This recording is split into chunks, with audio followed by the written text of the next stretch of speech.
ეს ჩემი შვილია 21 წლის ასაკში დამიღუპა. მან კანადა ეჯახა და მომიკლა. მის ნერვიულობაზე დამემართა პარალიზება, ტვინში სისხლი ჩამექცა. 9 წლის ნიკოლოზი ასე საკუთარი ხელით აჭმევს საჭმელს, ლოგინად ჩავარდნილ ბებოს. საბრალო ბავშვს თავადაც შია, სივა, მაგრამ პურის უკანასკნელ ლუკმასაც კი საკუთარი თავისთვის ვერ იმეტებს და ბებოს აჭმევს. სამწუხაროდ მისი მდგომარეობა ძალიან მძიმეა. ქალი პარალიზებულია და არათუ ლოგინიდან წამოდგომა გადაბრუნებაც კი არ შეუძლია.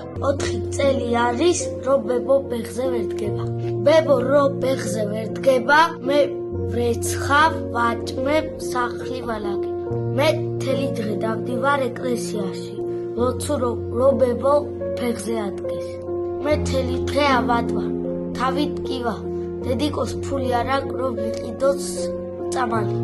ვინ მოსთვლის, რამდენჯერ იყო ისეთი შემთხვევა, რომ პამპერსის არქონის გამო ჩხრები გამოიყენა საბრალო ქალმა. ეს ხომ საშინელებაა. ამ დაჟანგებული რკინის გატეხილ საწოლზე წევს საბრალო მოხუცი და ძვლების ტკივა. ტკივილის ოდნავ შესამსუბუქებლად კი ლოგინში გადაბრუნებაც კი არ შეუძლია. ნანული ბებოს რომ მეტყვი ჰქონდეს, ცოტა ხნით მაინც დააღწევდა თავს ამ საშინელ საწოლს. ეზოში გავიდოდა და მზის სხივებს დაინახავდა. ნუ თუ სიცოცხლის ბოლომდე ასეთ ტანჯვაში უნდა იყოს საბრალო ბებო. ნუ თუ რომელიმე მოხუცი იმსახურებს ასეთ ცხოვრებას. მცირედი დახმარებაც ჩემთვის ბევრს ნიშნავს. პამპერსები მჭირდება, წამლები მჭირდება, ეტლის საყიდელი თანხა მე არ გამაჩნია. კეთილ ადამიანებს ვთხოვთ დამეხმარეთ და შემაძერინეთ ეტლი. კეთილო ადამიანებო, ნანული ბებოს და 9 წლის ნიკოლოს მხოლოდ თქვენი იმედი აქვთ. დავეხმაროთ მათ ეტლის შეძენაში. ჩვენც დავბერდებით. ცხოვრება კი ბუმერანგის პრინციპით არის მოწყობილი. ჩვენ მიერ გაღებული სიკეთი აუცილებლად დაგვიბრუნდება. უფალი ხომ ყველაფერს ხედავს.